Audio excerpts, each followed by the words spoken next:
어머님, 아버님, 혹시 이런 적 있으신가요? 비가 오려나 허리가 쑤시고 어깨가 짓눌리는 것 같은 통증 말입니다. 병원에 가서 엑스레이도 찍고 MRI도 찍어봤는데 의사 선생님은 고개를 갸웃하며 말합니다. 뼈에는 아무 이상이 없네요. 신경성입니다. 스트레스 받지 마세요. 참 답답하셨죠? 나는 분명 아파 죽겠는데 꾀병 취급을 받는 것 같아 서럽기도 하셨을 겁니다. 그런데 여러분, 그 통증이 정말 꾀병일까요? 아닙니다. 그것은 우리 몸이 보내는 아주 중요한 신호입니다. 오늘 소개해드릴 책 베셀반 데어 콜크 박사의 몸은 기억한다는 바로 그 비밀을 밝혀줍니다. 우리가 머리로 잊으려 했었던 지난 세월의 아픔들을 우리 몸은 잊지 않고 뼈와 근육 속에 차곡차곡 기록해두었다는 것이죠. 여기 60대 후반의 김 선생님 이야기를 들려드릴게요. 김 선생님은 평생 가족을 위해 성실히 일해오셨습니다. 그런데 은퇴 후 이상하게 사소한 일에도 불같이 화가 나고 밤에는 가슴이 두근거려 잠을 못 주무십니다. 병원에서는 심장엔 이상이 없다고 하네요. 사실 김 선생님은 어린 시절 전쟁통에 부모님과 헤어진 아픈 기억이 있었습니다. 그때의 공포가 수십 년이 지난 지금 몸의 경보장치를 고장낸 것입니다. 우리 뇌에는 편도체라는 부위가 있습니다. 쉽게 말해 화재 경보기 같은 역할을 하죠. 위험이 닥치면 삐뽀삐뽀 울려서 도망가게 만듭니다. 그런데 큰 충격을 받거나 오랫동안 마음고생을 하면 이 화재 경보기가 고장이 납니다. 불이 안 났는데도 토스트 굽는 냄새만 맡아도 불이 났다고 난리를 치는 겁니다. 이 경보기가 고장나면 어떻게 될까요? 며느리의 작은 말대꾸에도 심장이 쿵쾅거리고 뉴스에서 안 좋은 소식만 들려도 숨이 턱 막힙니다. 몸은 항상 전쟁터에 있는 군인처럼 긴장 상태를 유지합니다. 그러니 어깨가 뭉치고 소화가 안 되고 온몸이 쑤실 수밖에 없는 것이죠. 이것이 바로 트라우마가 몸에 남기는 흔적입니다. 많은 분이 이렇게 생각합니다. 힘든 일은 털어놓으면 시원해진다더라. 친구나 의사에게 실컷 이야기하면 나아질까요? 물론 도움은 됩니다. 하지만 이 책의 저자는 말합니다. 말만으로는 부족하다고요. 왜냐하면 엄청난 스트레스를 받을 때 우리 뇌의 언어를 담당하는 부분은 꺼져버리거든요. 너무 기막힌 일을 당하면 말문이 막히는 경험 다들 해보셨죠? 여기 또 다른 사례가 있습니다. 불면증으로 10년째 수면제를 드시는 이 여사님입니다. 남편의 잦은 외도와 폭언을 참고 사셨죠. 이제 남편은 힘없는 노인이 되었지만 이 여사님은 여전히 남편의 발자국 소리만 들려도 몸이 얼어붙습니다. 이성적으로는 이제 안전하다는 걸 알지만 몸은 여전히 그 시절의 공포를 기억하고 반응하는 겁니다. 이 여사님은 병원에서 주는 약을 드시면 잠깐은 주무실 수 있습니다. 하지만 약은 증상을 덮어둘 뿐 근본적인 몸의 기억을 지우지는 못합니다. 마치 자동차 엔진에 불이 났는데 경고등에 검은 테이프를 붙여서 안 보이게 하는 것과 같습니다. 속은 계속 타들어가고 있는데 말이죠. 그렇다면 도대체 어떻게 해야 할까요? 저자는 가장 먼저 내 몸의 감각을 되찾아야 한다고 말합니다. 아프다고 힘들다고 외면했던 내 몸에 관심을 기울여주는 것입니다. 이것을 내부 감각이라고 하는데요. 거창한 것이 아닙니다. 지금 의자에 닿아 있는 엉덩이의 느낌, 발바닥이 바닥을 누르는 느낌에 집중해보는 겁니다. 가장 강력하고 즉각적인 치료제는 바로 호흡입니다. 우리가 놀라면 숨을 멈추거나 헐떡이죠. 반대로 숨을 천천히 깊게 내쉬면 뇌에게 지금은 안전해라고 신호를 보내게 됩니다.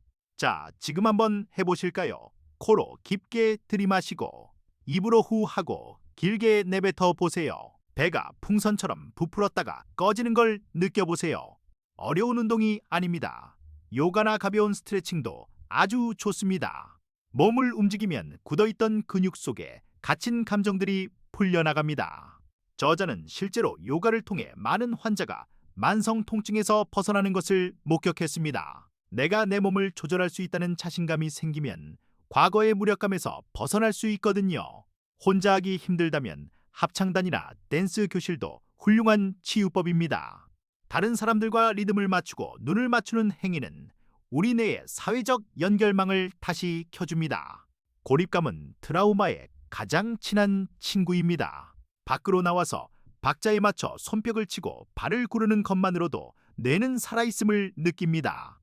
몸을 움직이기 힘드시다고요? 그럼 상상만으로도 시작할 수 있습니다. 눈을 감고 내가 가장 편안했던 장소를 떠올려 보세요. 어릴 적 뛰어놀던 마당이어도 좋고 따뜻한 온돌방 아랫목이어도 좋습니다. 그곳의 냄새, 온도, 소리를 생생하게 느껴보세요. 우리 뇌는 상상과 현실을 구분하지 못해서 상상만으로도 몸의 긴장을 풀어줍니다. 한국의 어머님들이 자주 앓으시는 화병. 이것이 바로 대표적인 신체화된 트라우마입니다. 가슴에 돌덩이가 얹힌 것 같고 속에서 열불이 나죠. 이것은 억눌린 감정이 갈 곳을 잃고 몸을 공격하는 것입니다. 이제 그 돌덩이를 인정해 주세요. 아, 내가 정말 많이 힘들었구나. 내 몸이 나를 보호하려고 이렇게 했었구나 하고 토닥여 주세요. 평생 남을 위해, 자식을 위해 희생하느라 정작 나 자신에게는 모질게 대하지 않으셨나요? 아프면 참아야 한다. 약한 소리 하면 안 된다며 채찍질 하셨죠. 이제는 그만하셔도 됩니다. 몸이 아픈 건 당신의 잘못이 아닙니다. 당신이 그만큼 치열하게 살아남았다는 증거입니다. 이제는 나 자신에게 가장 친절한 친구가 되어주세요. 오늘 당장 모든 것을 바꿀 필요는 없습니다. 그저 하루에 한 번 내 몸을 느껴보는 것으로 충분합니다. 텔레비전을 보다가도 어깨가 솟아있으면 툭 떨어뜨려 보고, 설거지 하다가도 창밖 하늘을 한번 보세요. 내 몸이 현재의 안전한 이곳에 있다는 것을 자주 알려주는 겁니다. 가족들의 따뜻한 손길도 큰 약이 됩니다. 손자, 손녀가 어깨를 주물러줄 때 시원하고 기분 좋으시죠?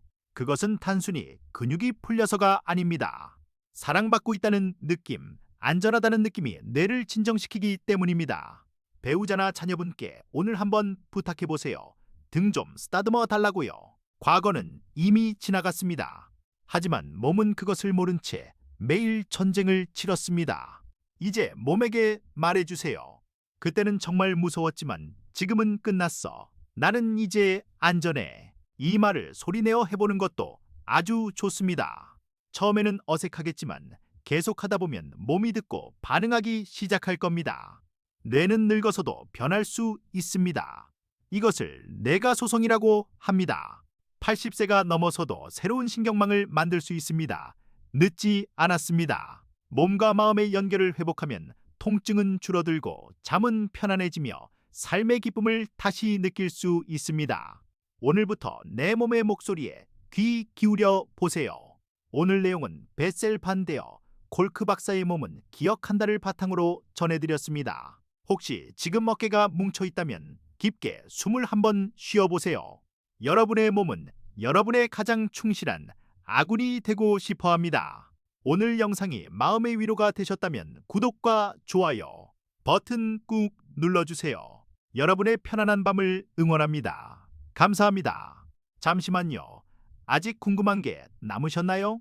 사실 이 연구는 베트남 참전 용사들의 고통을 이해하면서 시작되었습니다. 전쟁이 끝난 지 한참 되었는데도 천둥 소리만 들리면 잠옷 속으로 숨는 군인들. 그들의 몸은 여전히 1970년대 정글 속에 있었던 거죠. 우리 어르신들이 겪으신 6.25나 보릿고개의 기억도 마찬가지입니다. 그 고생이 몸에 남아 훈장처럼 때로는 통증처럼 박혀있는 겁니다. 신기한 치료법 하나 더 소개해 드릴까요? 눈을 좌우로 왔다 갔다 움직이는 것만으로도 나쁜 기억의 힘을 뺄 수 있다고 합니다. 이것을 EMDR이라고 하는데요. 산책하며 주변 풍경을 좌우로 둘러보는 것도 비슷합니다. 걷기가 좋은 이유가 여기 있었네요. 갇혀있던 시선을 움직이면 뇌도 함께 유연해집니다.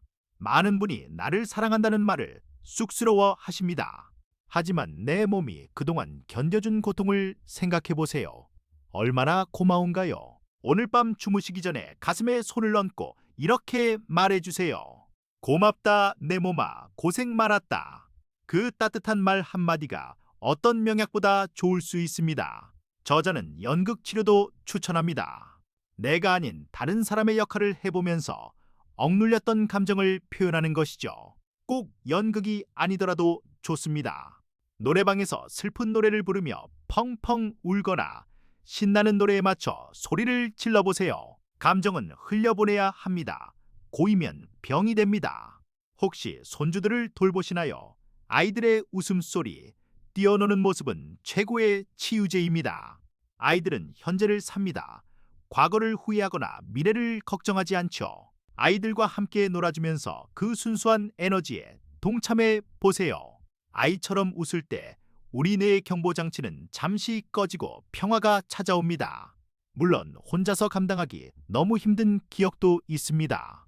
그럴 때는 주저 말고 전문가를 찾으세요. 정신과나 상담센터를 찾는 것은 부끄러운 일이 아닙니다.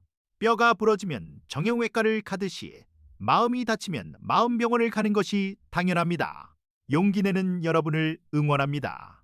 매일 아침 눈을 뜨면 기지개를 켜며 나는 안전하다라고 말해보세요. 잠들기 전에는 오늘 하루도 무사히 지켜준 몸에게 감사 인사를 전하세요. 이런 작은 습관들이 모여 굳어진 몸의 기억을 조금씩 녹여낼 것입니다. 여러분은 행복할 자격이 충분합니다. 명상이 어렵게 느껴지시나요? 그저 눈을 감고 내 숨소리만 들어도 명상입니다. 잡념이 떠오르면 내가 딴 생각을 했구나 하고 다시 숨소리로 돌아오면 됩니다. 하루 5분, 뇌에게 주는 휴가 시간입니다. 이 짧은 휴식이 만성 통증을 줄이는데 큰 도움이 된다는 연구 결과가 아주 많습니다. 마을 회관이나 경로당에서 친구분들과 수다 떠는 시간 아주 소중합니다. 사람은 사람 속에서 치유됩니다. 서로의 아픈 이야기를 들어주고 공감해주는 것, 내 맘 다 안다며 손 잡아주는 것, 그것이 바로 트라우마를 녹이는 최고의 치료제입니다. 혼자 끙끙 앓지 마시고 밖으로 나오세요. 트라우마는 시간이 멈춘 상태라고 합니다. 과거의 그 순간에 갇혀 있는 것이죠. 하지만 시계를 보세요. 시간은 흐르고 있습니다. 계절이 바뀌고 꽃이 핍니다. 자연의 변화를 느끼며 내 몸의 시계를 현재로 맞춰주세요. 꽃 구경도 가시고 단풍놀이도 가세요. 그것이 바로 치유의 과정입니다. 말하기 힘들다면 글쓰기도 좋습니다. 일기장에 내 마음을 솔직하게 적어보세요. 맞춤법 틀려도 괜찮습니다. 욕을 써도 괜찮습니다. 내 안에 있는 독소를 종이 위로 끄집어내는 겁니다. 다 쓰고 나면 찢어서 버려도 됩니다. 배설하듯이 감정을 쏟아내는 과정이 중요하니까요. 그동안 내 몸은 내 것이 아닌 것 같았습니다. 아프고 말 안 듣고 제멋대로였죠. 하지만 이제는 내가 주인입니다. 내가 돌봐주고 아껴줘야 할 소중한 집입니다. 집이 낡았다고 버릴 수 없잖아요. 닦고 고쳐서 편안하게 살아야죠. 내 몸을 정성껏 보살피는 오늘이 되시길 바랍니다. 한 번의 시도로 모든 게 좋아지진 않습니다. 밥을 매일 먹어야 살듯이 마음의 치유도 매일 밥 먹듯이 해야 합니다. 호흡하고 움직이고 나를 다독이는 일, 잊어버려도 괜찮습니다. 생각날 때 다시 하면 됩니다. 포기하지 않는 것이 가장 중요합니다. 이 영상을 보시는 많은 분이 비슷한 아픔을 가지고 계십니다. 댓글을 한번 보세요. 나만 그런 게 아니구나. 다들 힘들게 버텨왔구나 하고 위로받으실 겁니다. 우리는 서로의 거울입니다. 서로의 아픔을 비춰주고 보듬어주는 존재들이죠. 긴 이야기 들어주셔서 감사합니다. 오늘 밤은 부디 통증 없이 악몽 없이 푹 주무시길 기도하겠습니다. 몸은 기억하지만 그 기억을 이겨낼 힘도 몸 안에 있습니다. 여러분의 몸을 믿으세요. 건강하세요. 가시기 전에 딱 3가지만 기억하세요. 첫째, 아플 땐 깊게 호흡하기. 둘째, 내 몸 쓰다듬어 주기. 셋째, 좋은 사람들과 대화하기. 이 3가지만 실천하셔도 몸이 훨씬 가벼워질 겁니다. 다음 영상에서 또 뵙겠습니다. 안녕히 계세요.